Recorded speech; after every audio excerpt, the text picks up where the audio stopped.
Computadores. Já pensou como seria um mundo sem eles?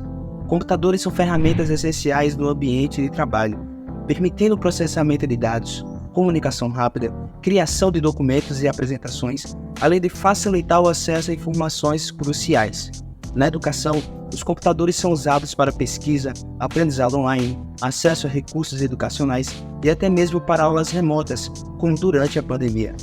Na comunicação, os computadores exercem sua influência através dos e-mails, redes sociais, programas de mensagens e videochamadas, recursos esses que são amplamente utilizados para manter as pessoas conectadas globalmente, promovendo interações instantâneas, independente da distância física.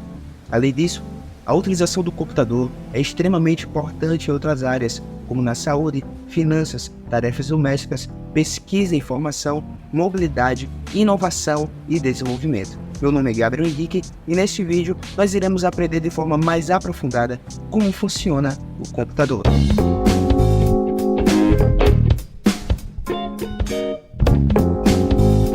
Década de 1930, o início da computação digital remonta a essa década, com pioneiros como Alan Turing e Conrad Zuse, que desenvolveram conceitos teóricos em máquinas precursoras. Em 1946, o ENIAC foi construído nos Estados Unidos, foi o primeiro computador eletrônico de grande escala, ocupando uma sala inteira e sendo programado através de plugs e interruptores. Na década de 1950, surgiram os primeiros computadores comerciais, como o Univac 1. Neste tempo, a programação ainda era feita de forma bastante técnica. Em 1960, a introdução dos primeiros mainframes, como o IBM SAIS 360, também foram desenvolvidos os primeiros sistemas operacionais. Já em 1970, surgiram os primeiros microprocessadores, incluindo o Intel 4004. Isso pavimentou o caminho para a revolução da computação pessoal. A partir da década de 80, iniciou-se a revolução da computação pessoal. O lançamento do IBM PC em 1981 marcou o início desta revolução. Os computadores se tornaram mais acessíveis e populares. Na década de 1990, a popularização da internet e o surgimento de sistemas operacionais, como o Windows 95, impulsionaram ainda mais a computação pessoal. Na década de 2000, o avanço da tecnologia permitiu a produção de computadores mais rápidos e compactos. Surgiram os smartphones, que são computadores de bolso. Na década de 2010, a computação em nuvem se tornou comum, permitindo o armazenamento e acesso a dados online. Também houve avanços significativos em inteligência artificial e aprendizado de máquina. Década de 2020 em diante, a evolução tecnológica continua com a introdução de computação quântica cada vez mais sofisticada e uma crescente ênfase na segurança cibernética. Agora vamos falar um pouco acerca da arquitetura dos computadores, ou seja, como é o padrão dos computadores que são utilizados no tempo de hoje. A princípio temos a CPU, a unidade central de processamento. A CPU é o cérebro do computador, responsável por executar instruções e realizar cálculos. Ela coordena todas as operações do sistema. A CPU possui núcleos que podem executar múltiplas tarefas simultaneamente, aumentando a eficiência. Cada núcleo é composto por uma unidade de controle e uma unidade lógica e aritmética, a ULA, que executa operações matemáticas e lógicas. RAM, memória de acesso aleatória. A RAM é a memória temporária do computador, usada para armazenar dados e programas que estão sendo usados no momento. Ela permite acesso rápido aos dados e é volátil, ou seja, os dados são perdidos quando o computador é desligado. A quantidade de RAM afeta o desempenho do sistema, permitindo a execução de mais programas simultaneamente. Armazenamento para dados permanentes. Esse componente inclui dispositivos de armazenamento como discos rígidos, os HDs, e unidades de estado sólido, os SSDs. Eles são usados para armazenar dados permanentemente, como o sistema operacional, aplicativos e arquivos pessoais. Diferentemente da RAM, os dados nos dispositivos de armazenamento permanecem intactos quando o computador é desligado. Placa-mãe. A placa-mãe é a espinha dorsal do sistema, conectando todos os componentes do computador. Ela possui slots para conectar CPU, RAM, placas de expansão, unidades de armazenamento e outros dispositivos. A placa-mãe também abriga o chipset, que controla a comunicação entre os componentes. GPU, unidade de processamento gráfico. A GPU é responsável pelo processamento de gráficos e imagens. Ela é essencial para jogos, edição de vídeos e outras tarefas que exigem intensivo processamento gráfico. Alguns sistemas têm GPUs entregados na CPU, enquanto outros usam GPUs dedicadas. Fonte de alimentação. A fonte de alimentação converte a eletricidade da tomada em energia utilizável para todos os componentes do computador. É importante fornecer energia estável e suficiente para manter o funcionamento adequado do sistema. E por fim, os periféricos. Periféricos são dispositivos externos, como teclado, mouse, monitor, impressora e alto-falantes, que permitem a interação do usuário com o computador. Certo, agora que já vimos de forma introdutória como funciona o computador, vejamos de forma detalhada como funciona cada um desses componentes, a iniciar pela CPU. O ciclo de execução da CPU inicia-se buscando a próxima instrução na memória RAM. Chamamos isso de ciclo de busca. O endereço da próxima instrução é armazenado no contador de programa denominado de PC. Após a busca, a CPU faz o processo de decodificação da instrução. Isso envolve entender qual operação deve ser realizada e quais dados são necessários para essa operação. O decodificador de instruções realiza essa etapa. Com a instrução decodificada, a CPU executa a operação. Isso pode envolver cálculos matemáticos, operações lógicas, acesso à memória ou outras ações. Isso vai depender da instrução.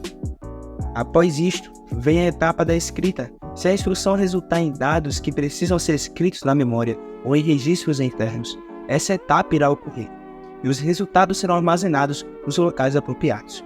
A CPU também contém algumas unidades funcionais, a ALU, Unidade Lógica e Aritmética, e a UC, Unidade de Controle. A ALU é a parte da CPU responsável por realizar operações matemáticas, como adição, subtração, multiplicação, divisão e operações lógicas como AND, OR e NOT. Ele executa as operações com base nos dados fornecidos pela decodificação da instrução. Já a unidade de controle é como o cérebro da CPU, coordenando todas as operações. Ela controla o fluxo de dados e instruções, garantindo que as operações sejam realizadas na ordem correta e que os resultados sejam escritos nos locais apropriados. Frequência de clock. A frequência de clock, medida em Hz, é a taxa na qual a CPU executa ciclo de busca, decodificação, execução e escrita. Quanto maior a frequência de clock, mais ciclos a CPU pode executar em um determinado período de tempo. A importância disso inclui desempenho. Uma CPU com a frequência de clock mais alta pode executar tarefas mais rapidamente. Isso é fundamental para a rapidez e resposta do sistema e para a execução de aplicativos que exigem muito processamento. Consumo de energia. CPUs com frequências de clock mais altas tendem a consumir mais energia e gerar mais calor. Portanto, encontrar um equilíbrio entre desempenho e eficiência energética é crucial. Overclock.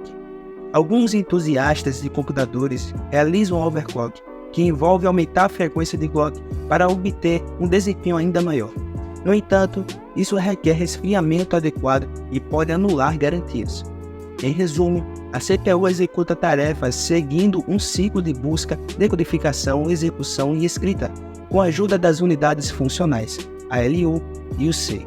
A frequência de clock é fundamental para o desempenho da CPU, determinando a rapidez com que ela pode realizar essas operações. Agora que já entendemos um pouco acerca de como funciona o processador, vamos abordar de forma mais abrangente como funciona a memória RAM de um PC. RAM nada mais é do que o armazenamento temporário de dados. A RAM é usada para armazenar temporariamente dados e programas que estão em uso no momento. Quando você abre um programa ou carrega um arquivo, esses dados são transferidos da unidade de armazenamento de longo prazo, como o disco rígido SSD, para a RAM. Isso é necessário porque a RAM é muito mais rápida do que o armazenamento de longo prazo, o que permite um acesso mais rápido aos dados. A RAM é projetada para acesso rápido e aleatório. Cada célula da memória na RAM possui um endereço único, permitindo que a CPU acesse todos os dados necessários em questão de nanosegundos. Esse acesso rápido é fundamental para o desempenho geral do sistema. Quando você inicia um programa, o sistema operacional carrega parte ou todo o programa na RAM. Isso permite que a CPU execute o programa de forma eficiente, pois pode acessar rapidamente as instruções e os dados necessários na RAM. A CPU interage constantemente com a RAM para executar tarefas. Ela busca instruções e dados na RAM realiza cálculos, armazena resultados temporários de volta na RAM e assim por diante. Esse processo de troca de dados entre a CPU e a RAM ocorre continuamente durante a operação do computador. O sistema operacional é responsável por gerenciar a alocação de espaço na RAM. Ele decide quais programas e dados devem ser carregados na RAM com base nas necessidades atuais. Quando a RAM está cheia, o sistema operacional pode liberar espaço, movendo dados menos usados de volta para o armazenamento de longo prazo ou encerrando programas que não estão sendo mais usados. A RAM é volátil, o que significa que seu conteúdo é perdido quando o computador é desligado ou reiniciado.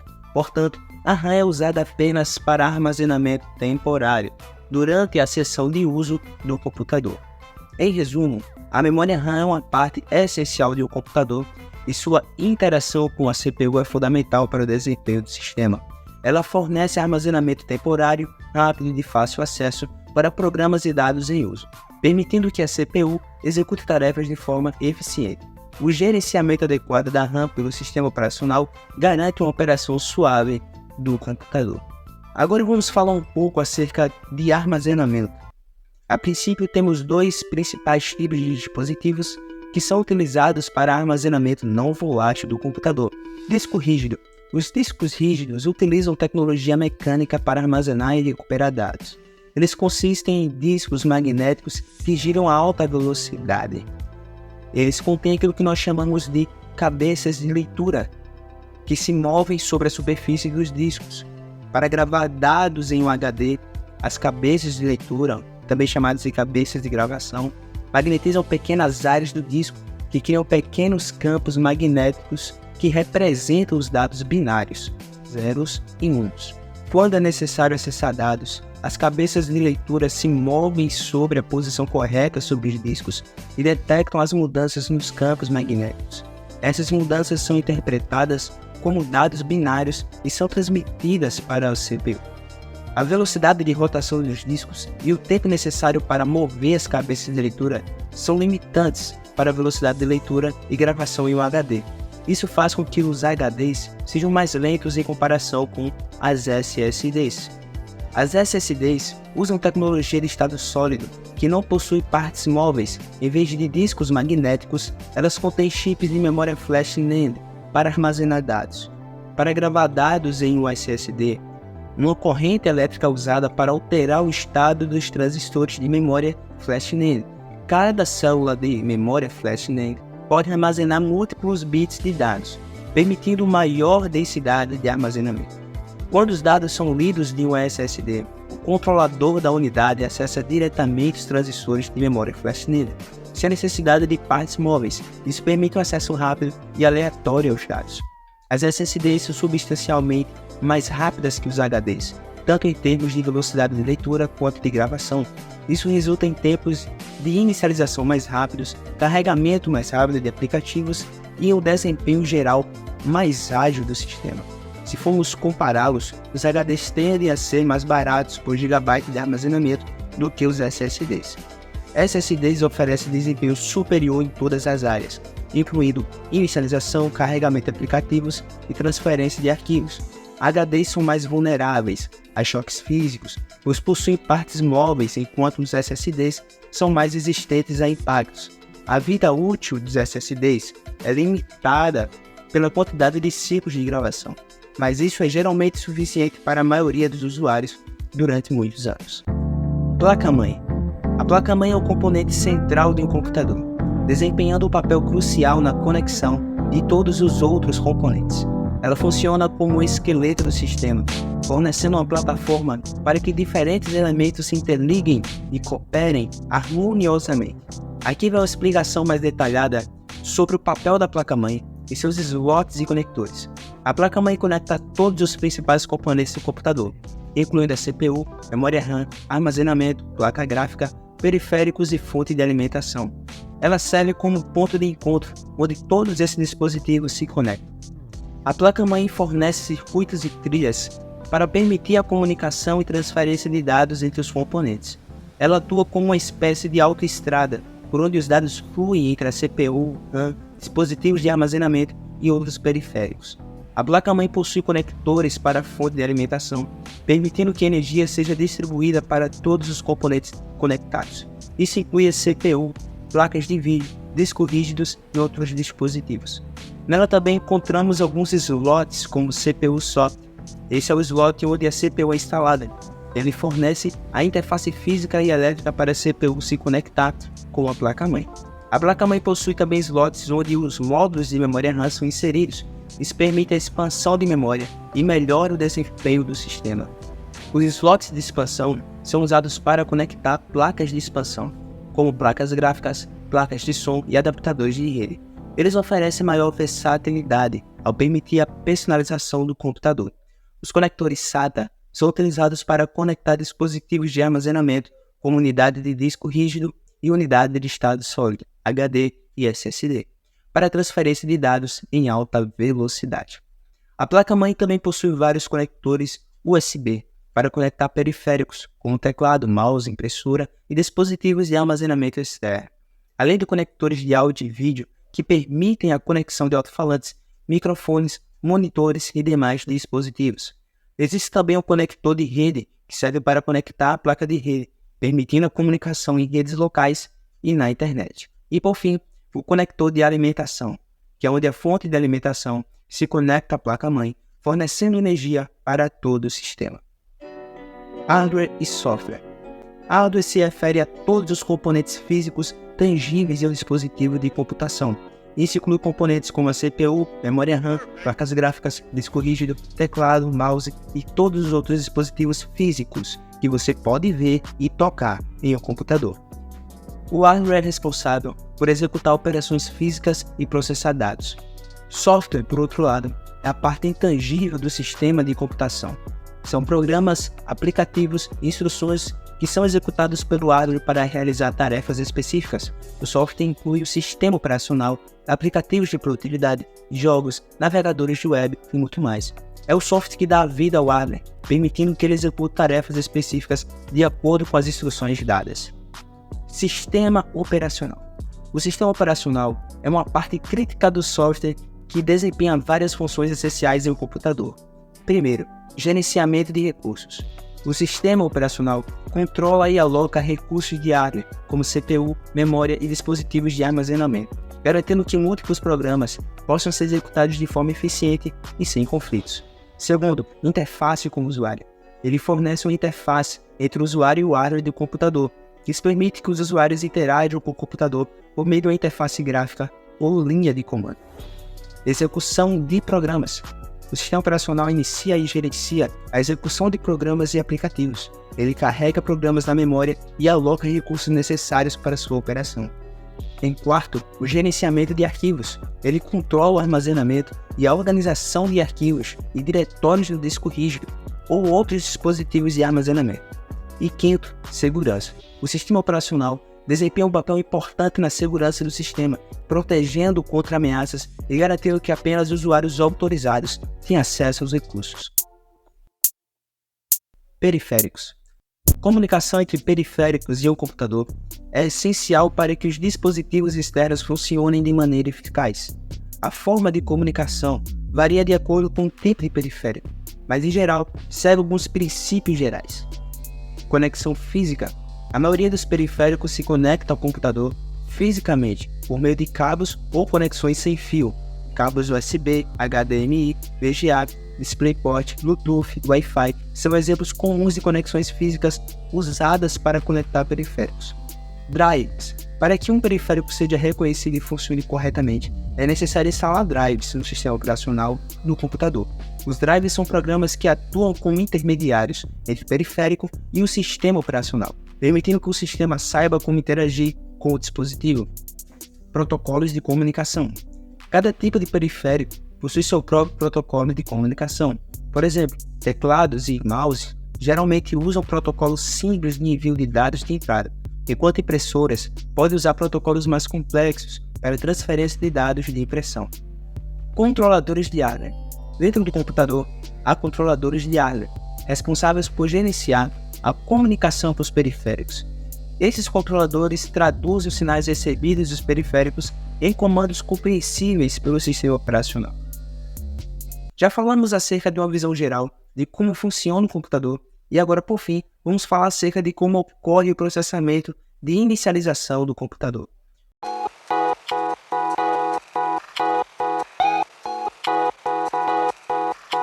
Quando você liga o computador, a primeira coisa que acontece é a ativação da BIOS ou do UEFI.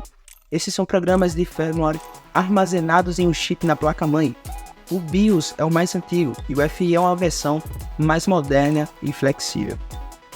O BIOS ou UEFI realiza um teste automático de diagnóstico chamado POST.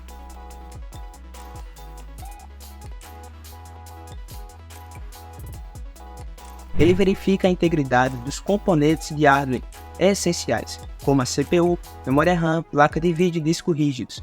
Qualquer problema detectado durante o POST resultará em uma mensagem de erro.